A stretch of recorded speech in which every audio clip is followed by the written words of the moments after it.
eine Krone an, und zwar in der Schweiz gibt es einen Brauch, und zwar der heißt Dreikönigskuchenbrauch. So Und was? das geht so, du hast einen Kuchen, also das heißt so etwas wie süßer Zopf, und in einem von diesen, dann hast du so 10 kleine, halt so Semmeln oder so aneinander. Und in einem von diesen 10 oder 6 oder so ist dann ein König drin. Und das war bei mir heute der Fall. Darum habe ich die Krone bekommen, aber ich ziehe es jetzt wieder ab. Wir sind ja alle Und mir hat vorhin einfach jemand eine Krone aufgesetzt, die nehme ich immer, oder? Wir sind alles Königskinder in dem Sinne, ist ja kein Ja. Thema. So, heute sprechen wir über, wie kann man Gewohnheiten, schlechte Gewohnheiten in dem Sinne ändern, weil es ist ja der Anfang vom neuen Jahr. Ich glaube, das ist ganz natürlich in der Sache, dass man ein bisschen zurückschaut und sich auch überlegt. Und ich glaube, es gibt wie so Momente wie Geburtstag, Weihnachten, Ostern, wo man einfach reflektiert und sagt, okay, was gibt es für gewisse Bereiche, wo ich einfach das Gefühl habe, ich könnte wirklich gewisse Dinge anpassen oder auch in dem Sinne ändern. Du Ja. hast so einen wunderbaren Kreislauf, den wir mitgebracht haben. Den hast du am Sonntag gebracht. Wir beten ja wieder Ja. mit der Message vom Sonntag. Also es gibt immer einen Auslöser und dann gibt es ein Verlangen, das ich habe. Das kann jetzt schlecht oder auch gut sein. Und dann auf das folgt eine Reaktion und dann eine Belohnung. Und die Belohnung kann entweder positiv oder auch negativ sein. Aber die Belohnung löst ein Dopamin aus in unserem Hirn.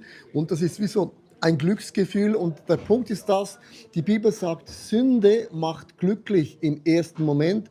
Aber dann später, der Preis, den man bezahlt, ist bitter, süß, in dem Sinne nicht positiv. Oder man hat eine göttliche Belohnung, in dem Sinne, wo man merkt, es tut dir mega gut. Und ich möchte ganz am Anfang jetzt einfach beten, dass unser Heiliger Geist in diesem nicht ganz einfachen Thema, das ein bisschen sehr nahe geht, einfach uns leitet und führt und auch vielleicht auch gewisse Dinge wie aufdeckt, wo wir sagen können, doch, jetzt ist es Zeit, um das anzupacken.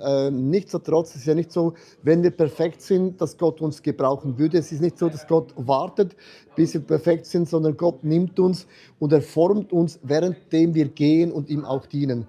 Vater, ich danke dir einfach für diese wunderbare, kostbare Zeit, die wir zusammen beten dürfen. Aus allen Ländern, aus allen verschiedenen Volksgruppen, auch Denominationen. Und ich bin dir einfach dankbar, dass du ein Gott bist, der unsere Gebete hört. Du hast gesagt, wenn 2 oder 3 zusammenkommen in deinem Namen, da bist du mitten unter ihnen. Du bist jetzt da, Jesus. Du bist der uns verbindet. Du bist der uns auch in dem Sinne einfach so richtig auch, ja, sag jetzt mal, zusammenbindet und schnürt. Und ich bin dankbar, dass einfach wir wissen, wenn wir dich anrufen, du hörst uns, du erhörst uns und du gehst auch auf unsere Wünsche, Anliegen und auch unsere Sehnsüchte ganz konkret ein. Und Heiliger Geist, ich bitte dich, dass du Come on. uns persönlich, jedem Einzelnen von uns, eine Offenbarung gibst über Auslöser in unserem Leben, über Verlangen in unserem Leben, über Reaktion in unserem Leben und über Belohnung in unserem Leben, weil wir wollen erkennen, was der Auslöser von den schlechten Gewohnheiten sind, was die Belohnung ist, die wir davon ziehen, was unser Verlangen ist und was die Reaktion darauf ist. Heiliger Geist, du kennst uns durch und du heißt wunderbarer Ratgeber. Du heißt starker Gott, du heißt ewiger Vater und du heißt Friede fürs, und das rufen wir aus über unserem Leben. Wir wollen in diesem Thema schlechten Gewohnheiten ab heute weiterkommen. Im Namen Jesus. Amen. Amen. So, wir beginnen mit einer Geschichte von Simson aus dem Alten Testament, ein unglaublicher Mann. Susanne, erklär uns ganz mal seine Kennzeichen. Was war auch die Bestimmung, die Berufung hinter ihm? Weil man muss den Kontext verstehen, warum er lange Haare gehabt hatte und so weiter und so fort. Ja, der Kontext ist, er wurde schon berufen, bevor er überhaupt entstanden war, und er war ein Naziräer. Und das heißt Folgendes: Naziräer, sie haben eine bestimmte Berufung in ihrem Leben. Sie dürfen keinen Alkohol trinken, sie dürfen keinen Kontakt mit Toten haben und sie dürfen die Haare nicht schneiden. Das haben Menschen freiwillig gemacht, zum einen ein Gelübde abgelegt und so gelebt. Oder sie sind eben wie Simson so berufen worden von Gott. Jetzt spannend ist das zu wissen, dass er so berufen worden ist im Vergleich mit seinem Verhalten. Ja. Also, also zum Beispiel kein Alkohol, er ging in den Weingarten. in den Weinberg. Warum gehst du in den Weinberg, wenn du keine Trauben essen darfst? Du merkst, der Ort war schon falsch. Er hat einen toten Löwen, gab es da mit Honig. davon gegessen. Macht auch keinen Sinn. Wenn er keine Toten berühren darf. Und dann lässt er sich die Haare schneiden, macht auch keinen Sinn. Also du merkst beim Simpson eine gewaltige Berufung, eine gewaltige Begabung. Gott hat gewisse Dinge hineingelegt und nichtsdestotrotz, und das ist leider das, was Paulus sagt, warum tue ich das Schlechte, das ich nicht tun will, und das Gute, das ich nicht tun sollte, tue ich nicht. Wir alle kennen diese Diskrepanz, diese Spannung, und sieht man im Leben von Simson ganz krass, eine Berufung, eine Autorität, eigentlich das Volk Gottes von den Philistern zu befreien. Das war seine Bestimmung mit der Kraft und auch mit der Macht in dem Sinne. Ja, und das Spannende ist ja, bei anderen Menschen sehen wir diese Dinge. Also das ist offensichtlich, wir denken so, ja stimmt, das macht ja total keinen Sinn, dass er in den Weinberg geht. Es macht total keinen Sinn, dass er zu diesem toten Löwen geht. Und es macht total keinen Sinn, dass er von seinen Haaren anfängt zu sprechen. Der Punkt ist, auch wir haben eine Berufung. Ja. Du, jeder von uns hat eine Berufung und wir tun Dinge, die möglicherweise eben genauso keinen Sinn machen, wie das bei Simson ist. Ja. Und ich möchte uns vorlesen, was steht in 1. Thessalonicher 4, Vers 7 bis 8, was unsere Berufung ist. Gott hat uns nicht dazu berufen, ein unmoralisches, sondern ein geheiligtes Leben zu führen. Yes. Wer sich über diese Weisung hinwegsetzt, verachtet deshalb nicht einen Menschen, sondern den, der seinen Heiligen Geist in euch wohnen lässt. Das ist unsere Berufung. Wir sind berufen, auserwählt, abgesondert für nicht ein unmoralisches Leben, sondern ein geheiligtes Leben. Und jetzt ist interessant, was wir immer auch wieder Menschen treffen, sagen, ah ja, du bist doch Christ. Ah ja, ihr dürft ja das nicht, ihr macht ja das nicht, ihr macht das nicht und das. Und dann kannst du sagen, ja, das stimmt, ich bin ein Christ und darum mache ich das nicht, weil ich geboren bin, um für Sachen für Gott zu bewegen. Weil du wirst immer Leute haben, die dich mies machen, die dich runterziehen, die sich lächerlich machen über deinen Lifestyle. Und es ist interessant, dass die Menschen, die dich lächerlich machen, die dich runterziehen, bei denen löst du etwas aus. Weil es gibt auch Leute, die dann sagen, wow, krass, du gehst in die Kirche, du bist immer noch verheiratet, du hast Kinder, wow, Respekt. Das sind dann Leute, die dich loben, aber Leute, die dich runterziehen, machen das nur, weil du etwas bei ihnen auslöst in dem Sinne. Und darum, wir sind berufen, ein heiliges Leben zu leben. Das bedeutet, dass die Prinzipien von Gott, und das sieht man bei Samsung, nicht einfach so billig wegwerfen, weil wir denken, das sind alte Zöpfe, alte komische Traditionen, sondern es sind immer noch Dinge, wo Gott weiß, wenn ihr das macht, ihr funktioniert am allerbesten. Und ich bete jetzt mit dir zusammen über das, was Gott in dich hineingelegt hat, als eine absolute krasse Berufung. Berufung meine ich mit dem, du hast eine Begabung bekommen, ein Talent bekommen, du hast auch eine Bestimmung bekommen. Du wohnst nicht einfach per Zufall da, wo du bist, weil du eine gute Wohnung gefunden hast, sondern ich glaube, dass Gott uns ganz bewusst strategisch auch setzt. Du bist strategisch geboren worden, da, wo du geboren worden bist. Und es ist fast immer so, dass der Ort, wo wir geboren werden, ist nicht perfekt. Aber wir bringen den Himmel in diesen Ort. Du bringst den Himmel in deine Familie. Du bist vielleicht auch ein Friedensstifter. Die Person, die sagt, lass uns vergeben. Lass uns bewusst machen, dass Gott ist das Zentrum. Und ich rufe aus über dir, dass du nicht einfach rumflotest und denkst, ich habe keine Bestimmung, ich bin nicht gebraucht, ich bin nicht so talentiert, ich habe vielleicht kein Zeugnis, wo Menschen bewegt sind, wo auch vielleicht niemand applaudiert. Und ich glaube, der größte Teil von uns lebt einfach ein Leben, sage jetzt mal einfach, simpel an dem Ort, wo wir sind. Und wir berühren Menschen, die wir nicht berühren werden. Und Gott hat immer, wenn Jesus Menschen geheilt hat, hat er gesagt, geht in dein Oikos, geh zurück in dein Umfeld, in deine Familie und lass die Menschen sehen, was Gott an dir getan hat. Und ich glaube, das ist die größte Botschaft, die es überhaupt gibt in dem Sinne. Und ich segne dich einfach als das Salz und ein Licht da, wo Gott dich hingestellt hat. Und der Friede von Gott ist nicht in uns hineingepflanzt, weil die Umstände gut sind und alles ist perfekt, sondern gesetzt von Gott, um etwas zu bewirken. Ja, und das heißt in Matthäus 5, Vers 13 noch ein anderer Bibelvers zu unserer Berufung. Du hast es schon ein Ja, bisschen angetönt.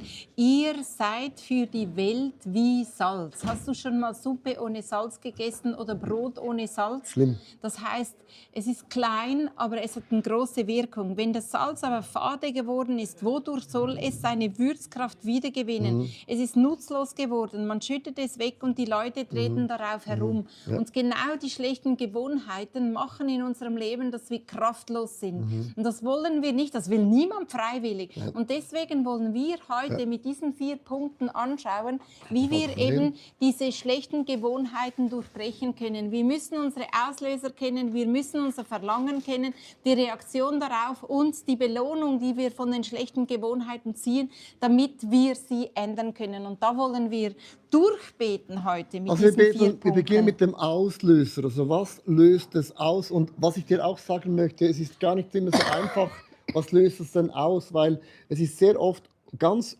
unten, man sagt beim Eisberg sieht man immer die Spitze, den 10%, aber unten die 90%, da sage ich jetzt mal, da ist eigentlich die Musik. Und es ist immer die Frage, was ist denn der Auslöser, dass ich jetzt plötzlich mich flüchte in Drogen, in Süchte, in schlechte Gewohnheiten. Ich habe angefangen zu lügen, man kommt da vielleicht gar nicht mehr raus. Minderwertigkeit ist genauso ein schlechter Auslöser, Stolz ist ein schlechter Auslöser. Also man muss nicht mal bei Süchten bleiben, oder man kommt immer zu spät, man ist immer launisch, man ist immer jähzornig, man hat vielleicht eine Eigenschaft entwickelt, man nimmt nur, man gibt nie etwas. Keine Ahnung, was dein Thema ist. Also es geht jetzt nicht darum, das Thema von anderen, das ist, hast du schon gesagt, offensichtlich.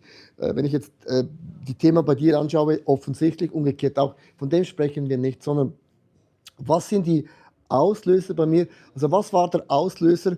Kannst du mal den Text lesen vom Simson, wo es heißt, genau. Ja, bei Simson ist es eigentlich noch tricky. Was war jetzt genau der Auslöser? Waren es die Frauen? War es, dass er vom Weg abkam? Das war sicher der Start. Es ist nicht ganz so eindeutig, weil seine Geschichte hat ja viele, viele, viele verschiedene Genau. Facetten. Ich lese trotzdem mal Richter 14, Vers 3, wo seine Eltern sagen, also Simson sieht eine Frau, er verliebt sich und da ist ja nichts falsch dran und er will sie heiraten. Bis dahin läuft nichts falsch.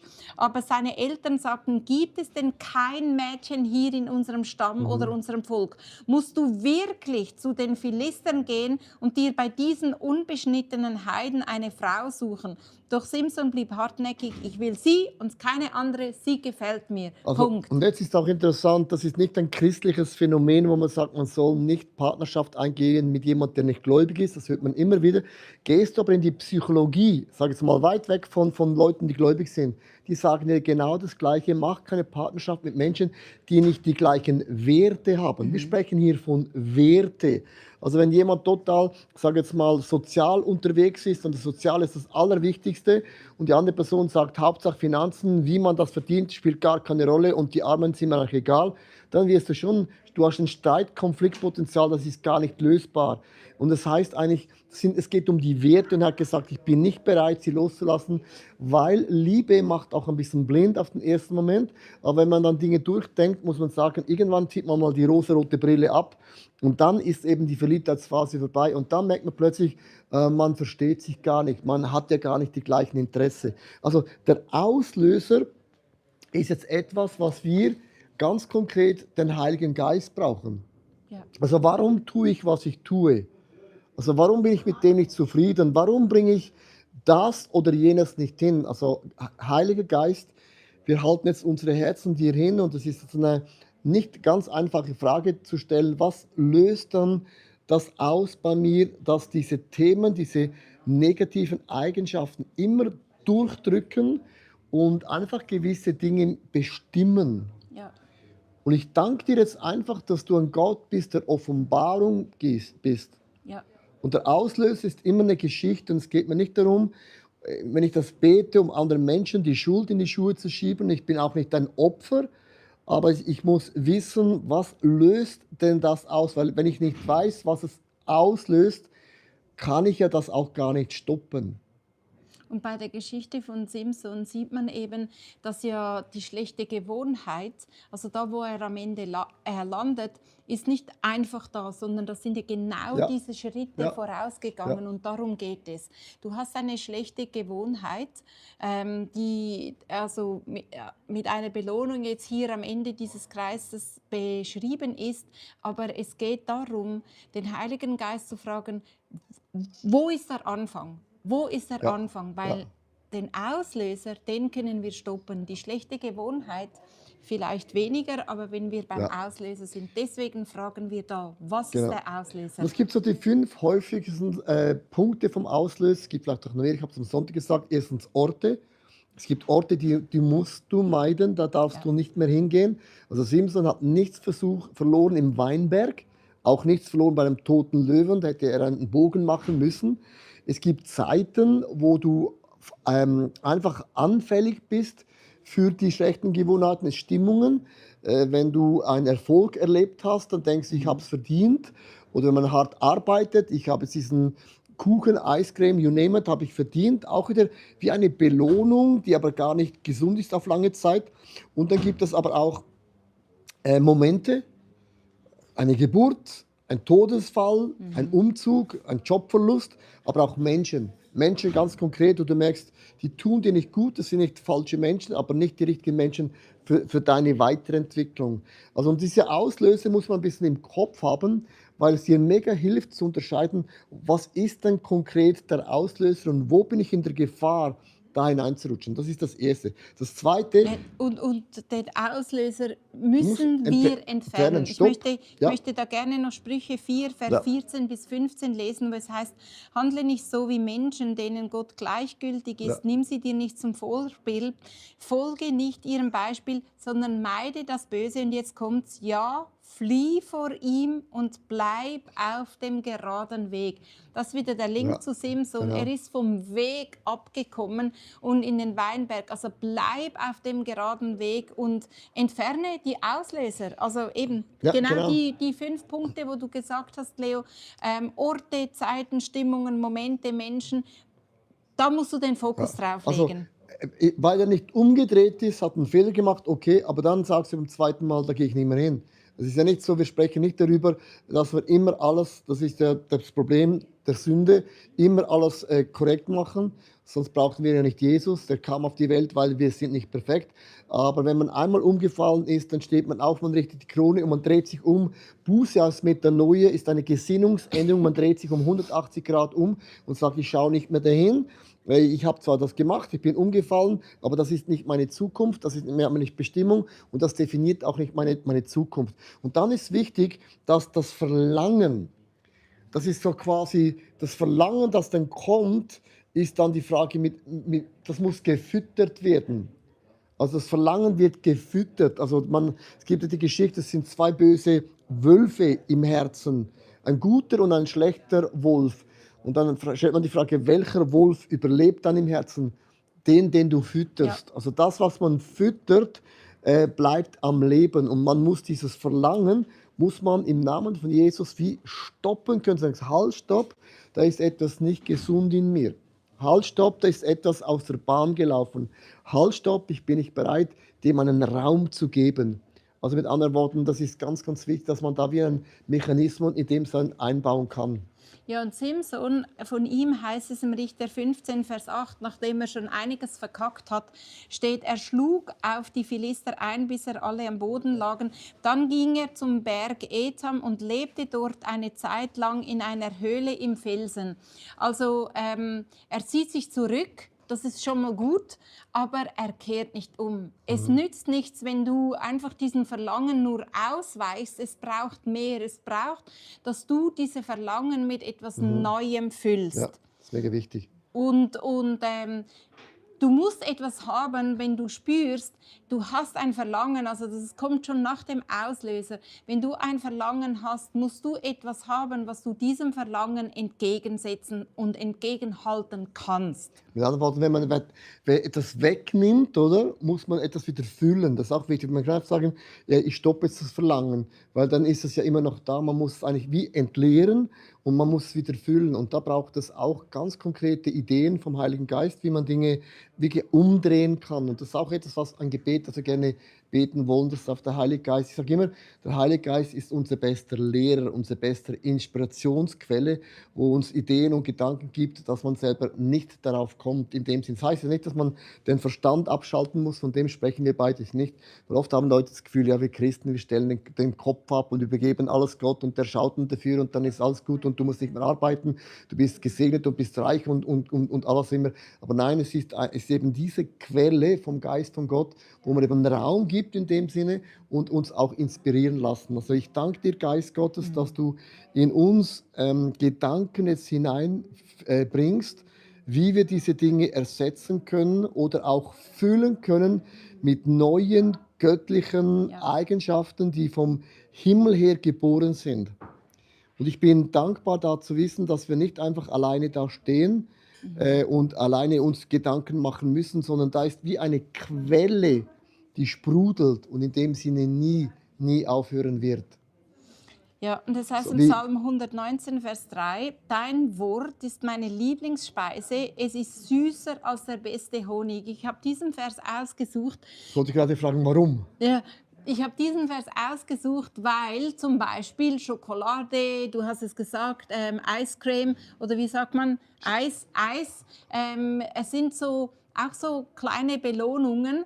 Und ich habe diesen Vers ausgesucht, weil es heißt, dass sein Wort süßer ist als Honig. Und oft halte ich mir genau das vor Augen, wenn ich Lust habe noch auf etwas Süßes. Das ist ja in sich nicht falsch, aber es hat eben mit diesem Rat zu tun, wenn es zu einer schlechten Gewohnheit wird, dann sage ich, okay, Heiliger Geist, jetzt gib mir ein Wort. Du hast gesagt, es ist süßer als Honig und genau etwas Süßes, das würde ich mir jetzt vom Körper her wünschen. Was hast du für eine Zusage? Wir brauchen Dinge, die wir entgegenhalten können. Also wenn du gesund essen willst, dann musst du den Kühlschrank gesund füllen, sonst funktioniert das nicht. Genau. Also wir sind nicht per se gegen Süßigkeiten, möchte ich auch noch bewusst sagen. Nicht, dass man das als ein Feindbild nimmt, aber ich nehme das ganz, ganz bewusst. Du weißt, von was ich spreche. Das ist wie wenn man zu viel Wein trinkt, zu viel Alkohol trinkt. Es gibt einfach Dinge, die sind auf lange Zeit einfach nicht gesund in dem Sinn, weil der weiße Zucker in dem Sinne ist einfach, dann sagt ja jede Ernährungsperson, einfach nicht gesund. Und es ist ja immer auch eine Frage vom Maß, möchte ich auch jetzt ganz bewusst sagen. Aber ich nehme es oft an Vergleich, weil wenn die Leute so viele Süßigkeiten essen, dann hast du am nächsten Morgen Kopfweh, du merkst deinen Bauch und alle diese Dinge, es tut dir einfach nicht gut. Darum ist es einfach ein Vergleich. Das andere, es gibt dann eine Reaktion. Also wenn man einen Auslöser hat, man hat ein Verlangen, und wenn man diesem Verlangen eben Raum gibt, gibt es dann eine Reaktion, dass man eben dann Dinge ganz konkret auch tut. In dem Sinne. Ja, also du hast ja am Sonntag gesagt, man kann den Auslöser entfernen und man kann auch die Handlung unterbrechen. Was hast du damit gemeint? Kannst du dich noch erinnern? Ja, Unterbrechung heißt einfach Halt, Stopp. Dass man nicht einfach sagt, ja, jetzt ist es einfach so, ich bin ein Opfer der Umstände. Ich sage immer, ich habe ein Bild, es ist ein Stoppknopf. Du musst den Stoppknopf ganz kurz drücken und den kann man drücken, der geht effektiv. Also Halt, Stopp, was mache ich hier? Was denke ich mir dabei? Was sind die Konsequenzen, wenn ich diesen Weg weitergehe, konsequent? Was macht das dann ganz, ganz konkret? Und darum, diese Entwicklung ist nicht einfach so, dass wir einfach nicht Stopp sagen können. Das ist nicht so, sondern es ist wie ein Mechanismus, den man sich antrainiert. Logisch, in der Theorie, das ist ja mein Punkt, tönt sich immer einfacher, es ist, aber nichtsdestotrotz, ich glaube einfach an dem, dass man bewusst sagen kann, so, jetzt ist Stopp, ich bin nicht mehr bereit, weil Simson ist 56.250 Schritte gegangen nach Gaza, also es ist nicht ein Schritt. Also wenn man sagt, wenn man 1000 Schritte pro Tag geht, wäre gesund auf dem Fitness-App, aber 56.000 Schritte sind 56.050 Mal. Ja, ich hätte Stopp sagen können, ich hätte umkehren können, ich hätte nicht diese Flasche, nicht diesen Film, nicht das sagen, was auch immer müssen. Das ist wie ein Mechanismus, wo man sagt, halt, stopp, ich muss durchschnaufen, durchdenken, überlegen, ist es wirklich wert, was ich da machen will. Ja, und ich habe einen Bibelvers rausgeschrieben, Richter 16, Vers 13. Jetzt musst du dir vorstellen, nochmal um uns in Erinnerung zu rufen, also er ist ein Naziräer, der Simson, Ja. und seine Kraft hat damit zu tun, dass er lange Haare hat. Also das ist ja eigentlich einfach eine äußere Symbolik. Und trotzdem, wenn er die Haare schneidet, verliert er seine Kraft. Warum um alles in der Welt sagt er dann zu seiner Freundin, immer täuschst du mich, klagte Delilah, das ist eine seiner Frauen, die er hatte, ständig belügst du mich, verrate mir endlich, womit man dich binden kann. Und jetzt kommt, Simson erwiderte, du musst meine 7 Haarflechten im Webstuhl einweben. Also wenn wir bei Reaktion sind und dass du die Handlung unterbrechen musst, also spätestens hier hätte er dringendst den Stoppknopf drücken müssen, weil er hat dir vorher schon andere Dinge gesagt. Ja, wenn du mich mit 7 ganz neuen Sehnen bindest, dann die kann ich nicht zerreißen und so weiter und so fort. Und sie ist ihm halt so lange in den Ohren gelegen, bis er zu seinen Haaren kommt, und dann hat er dann verloren. Das hat noch nichts gemacht. Die Haaren einweben in Webstuhl, er hat den Webstuhl weggerissen, aber er war schon bei den Haaren, und dann der nächste Schritt war, du musst sie abschneiden, und damit hat er verloren. Weil die Kraft bei Simson lag in den langen Haaren. Da war ja die Kraft nicht abgeschnitten. Und er verrät ihr, eigentlich jemand, wo nicht an Gott glaubt, das ist meine Salbung, darum bin ich begabt. Das ist, wenn wir verraten würden, durch meine stille Zeit, weil ich die Bibel lese, von da kommt die Kraft, und dann nimmt jemand dir die Bibel weg und auch deinen Ort weg, wo du betest. Natürlich, man kann ja überall beten, aber ich möchte es einfach symbolisch nehmen. Man verrät auch noch in dem Sinne, woher die Autorität kommt. Und du merkst einfach, Ja. wo Sünde uns hinführt, sie macht uns nicht blind, sie macht uns auch noch dumm in dem Sinne. Und das ist auch genau der Punkt. Wir sind nicht unbedingt dumm, aber wir tun es, und das ist wirklich richtig dumm, weil es dann einfach Dinge in unserem Leben bewirkt, wo so viele Sachen zerstört werden, die dann Gott schon wieder heilt. Gott kann alle Dinge wiederherstellen, aber wiederherstellen geht immer länger als etwas aufbauen. Und das ist ja genau der Punkt vom Teufel. Er kann nichts Neues generieren, er kann nur zerstören, er kann nur hindern, er kann dir nur etwas wegnehmen. Und da ist der Weltmeister beim Simson, die Autorität und auch die Bestimmung wegzunehmen. Und Ja. natürlich, wenn wir Buße tun, ist es nicht so, dass Gott sagt, ja, jetzt ist halt alles vorbei, Pech gehabt. Aber der Weg von der Wiederherstellung ist immer ein langer Weg, weil Gott ja am Charakter auch etwas machen will. Und lass uns genau da hineinbeten, weil wir da, wo du einen Stoppknopf drücken musst und sagst, oh stimmt, ich habe meine Zeit am Morgen mit Gott geopfert für dies und das, und das hat sich ausgeschlichen, und vielleicht hat dir nicht eine Person die Bibel weggenommen, aber irgendwie ist die Bibel aus deinem Leben hinausgewandert, und wir wollen wieder zurückgehen auf diesen Weg.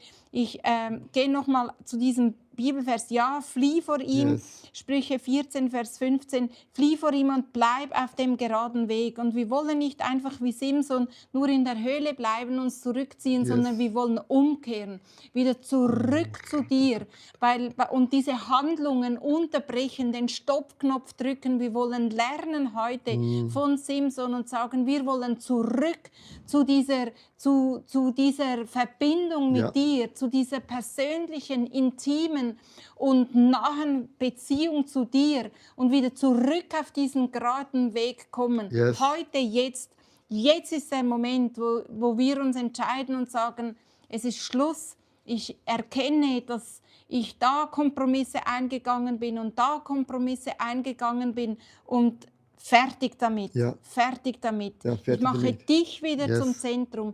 Du sitzt auf dem Thron und nicht ich, und du hast die erste Priorität in meinem Leben. Mir ist so der Satz in den Sinn gekommen, als du gebetet, Susanne, the best year ever. Wieso sagst du nicht dieses Jahr, das wird mein bestes Jahr, als ich jemals hatte? Und zwar, ich habe einen sehr guten Kollegen oder Freund, der hat gesagt, okay, ich habe mich nicht gesund ernährt, ich habe keinen Sport gemacht, und in meiner stille Zeit habe ich wirklich nicht diszipliniert gewesen. Er hat gesagt, so, jetzt mache ich ein Jahr mal etwas, was ich noch nie gemacht habe. Er hat gesagt, ich werde ein Jahr gesund essen. und ich werde ein Jahr 4-mal in der Woche in das Fitness gehen und ich werde jeden Tag für 15 Minuten die Bibel lesen und ich werde ein Jahr kein Alkohol trinken, nichts von dem. Hat er gesagt, ich habe genug lang in meinem Leben immer das Gegenteil gemacht, ich bin frei und jetzt hat mein Körper, meine Seele und mein Geist mal ein Jahr verdient. Und hat gesagt, das wird das beste Jahr für meine Seele, das beste Jahr für meinen Körper und auch das beste Jahr für meinen Geist. Und er hat das proklamiert und ausgesprochen und hat es ein Jahr durchgezogen. Weißt du, was nach diesem Jahr passiert ist? Hat er gesagt, ich gehe ganz sicher nicht mehr zurück in diese alten Gewohnheiten, weil er Wow. plötzlich gemerkt hatte, dass seine Freundschaft zu Jesus wurde tiefer. Das hat eine Auswirkung in die Ehe, die Auswirkung als ein Vater, die Auswirkung an der Arbeitsstelle. Sein Körper war topfit. Ich habe den Körper gesehen, ich habe gesagt, oh meine Güte, ich war beeindruckt, aber auch in der Seele waren plötzlich gewisse Themen kein Thema mehr. Und vielleicht ist es für dich dran, dass du das sagst, dieses Jahr es wird mein bestes Jahr ever und ich rufe das bewusst aus, weil ich zu lange Dinge gemacht habe und jetzt hat es meine Seele, meinen Körper einfach mal verdient für ein Jahr. Ja. Ist ja bloß ein Jahr. Also wenn du 30 Jahre auf deine Ernährung nicht geschaut hast, dann gib doch ein Jahr Top-Ernährung. Es gibt auch leckere, gute Dinge, die gesund sind. Und zieh es mal ein Jahr durch und schau mal, was in einem Jahr passiert. Natürlich, ein Jahr braucht Disziplin, aber ich fand es eben cool, wo er gesagt hat, alles andere habe ich auch durchgezogen. So, jetzt drehe ich mal den Spieß. Vielleicht ist es dran, den Spieß zu drehen. Cool. Und da sind wir schon beim letzten Punkt, bei der Belohnung. Schlechte Gewohnheiten haben ja offensichtlich eine Belohnung, sonst würden wir sie nicht tun. Und es gibt so einen schlauen Satz, schlechte Gewohnheiten, die Belohnung kommt jetzt, der Schmerz kommt später. Das Hast du hart. am Sonntag Ja, gesagt. das hart. Und dann gute Gewohnheiten, der Schmerz ist jetzt, die Belohnung kommt später. Das musst du dir merken, weil du bezahlst für beides einen Preis. Ist interessant. Aber warum fällt uns das so schwer, das Gute zu tun? Ganz einfach, weil es ist am Anfang nicht lukrativ. Es ist am Anfang nicht bequem. Es ist eben nicht bequem. Und das ist eben genau der Punkt, weil das Schlechte ist so einfach, so simpel, das kann jeder. Es ist auch so designt, dass dir einfach fällt. Und mir hilft das zu wissen, ich bezahle bei beiden einen Preis. Aber eigentlich ist wie Säen und Ernten. Du wirst erst ernten, nachdem du gesät hast. Und niemand sagt, ja, ich esse, aber ich sähe nicht. Und wenn du in der Natur ist es völlig klar, man sät und die Belohnung kommt später, aber dann kommt sie im multiplikativen Setting und nicht bloß in der Addition. Ja, und es heißt im Jakobus 4, Vers 7 bis 8, wie wir umgehen sollen. Unterstellt euch Yes. Gott und widersetzt euch dem Teufel, dann muss er von euch fliehen. Sucht die Yes. Nähe Gottes, dann wird er euch nahe sein. Wascht die Schuld von euren Händen, ihr Yes. Sünder, und gebt euch Gott von ganzem Herzen hin, ihr Unentschiedenen. Und genau das wollen wir tun am Anfang des Jahres. Yes. Wir wollen sagen, Gott, wir unterstellen uns dir. Wir haben erkannt, dass es einen Auslöser gibt in meinem Yes. Leben, dass es ein Verlangen gibt in meinem Leben, dem muss ich nicht einfach nachgeben. Ich kann hier als Reaktion nicht nachgeben, sondern den Stoppknopf drücken. Und ich unterstelle mich dir und dem, was du willst, genauso wie das Beispiel, das Leo von seinem Kollegen erzählt hat. Jetzt machen wir es mal anders. Genau. Danke für den Stoppknopf, den du mir zeigst und wo ich mich entscheiden kann und einfach einen Moment innehalte als Reaktion, nicht einfach weitergehen. Mhm. Und damit widersetze ich mich dem Teufel. Mhm. Und es ist krass. Es ist nicht irgendwie, dass wir uns dies oder dem widersetzen, sondern am Ende widersetzen wir uns dem Teufel. Jawohl. Und es heißt, dann muss er fliehen. Yes. Und ich will das sehen. Yes. In meinem Leben, in jedem Leben von uns will ich sehen, dass wir den Stoppknopf drücken, uns widersetzen, widerstehen und sehen, wie der Teufel flieht. Ja. Ja, ich danke dir, dass wir nicht Opfer sind und du hast uns einen Geist gegeben der Selbstdisziplin. Die Früchte vom Heiligen Geist ist ein Paket. Man kann nicht eine Frucht rausnehmen und die anderen weglassen. Es ist ein Paket und Früchte sind wachsend, sind vermehrend. Es wird etwas größer in uns werden. Ich danke dir einfach dafür, dass Dinge in mir wachsen. Mein Glaube wächst, meine Leidenschaft wächst zu dir und auch meine Hingabe wächst zu dir und auch meine Großzügigkeit ist etwas, was wachsend ist in mir. Und ich danke, dass die schlechten Gewohnheiten schrumpfen, immer kleiner werden und die guten Dinge etabliert werden, wo das immer mehr überhand nimmt und ich plötzlich sagen kann, die Güte und Treue des Herrn hat kein Ende und sein Erbarmen hört niemals auf im Namen von Jesus Christus. Also nimm dir ganz konkret eine Sache, wo du sagst, ich werde mit dem einen Stopp machen, ich werde diesen Sonntag erklären, wie kann man gute Gewohnheiten entwickeln. Also wie kann man das Gute, das nicht einfach ist, entwickeln und es hat einen gewissen Schmerz, einen gewissen Preis, aber es ist multiplikativ und es funktioniert, wenn man weiß, was sind die ganz einfachen Tools oder auch Hilfsmittel, die man machen kann, um gute Gewohnheiten mit der Hilfe von Gott zu etablieren. Ja, das sind die 4 Punkte anhand von der Geschichte von Simson. Ich zeige sie dir nochmal ein. Und es tut immer sehr gut, die Message vom Sonntag mit Gebet bei Hour of Prayer zu vertiefen, weil dann beginnt etwas auch zu greifen in unserem Leben, wenn wir nochmals hören, wenn wir nochmals dazu beten. Und Auslöser, Verlangen, Reaktion, Stoppknopf und die Belohnung. Der Schmerz kommt zuerst und die Belohnung kommt nachher. So, wir ziehen nochmal die Krone an. Genau, Ja, weil wir sind alles Könige, Söhne und Töchter Gottes. Du bist ein König und du bist auch eine Königin. Das ist unsere Identität. Darum, es sieht speziell aus, aber es ist eigentlich unsere Identität. Das ist unsere Und wenn du diese Identität. Krone trägst und denkst, wow, krass, das heißt, du hast Autorität bekommen, du hast Einfluss bekommen, du hast aber auch Leute, die sich um dich kümmern. Gott hat auch Engel geschickt, by the way, um uns zu begleiten auf den Weg. Und ich bin so dankbar einfach, dass wir nie alleine sind. Danke fürs Mitbeten. Wir schätzen das enorm. Wir sind ja auch jetzt dran in einer Gebetswoche. Du kannst auch jeden Morgen gerne mit uns mitbeten oder irgendwann im Verlauf vom Tag. Wir haben 5 verschiedene Themen in dem Sinne und ich freue mich einfach, dass wir zusammen einfach gewisse Schweinehunde in unserem Leben anpacken und rausreißen und dann sagen können, es ist kein Teil mehr von meinem Leben. Ich denke an meine Jähzorn, meinen Vulkan, den ich hatte, der ist wirklich nicht mehr da. It's gone. Dafür habe ich andere Challenges. Aber immerhin der ist es gegangen. Also, Also, bis God zum bless you. nächsten Mal. Tschüss. Bye bye. Ciao.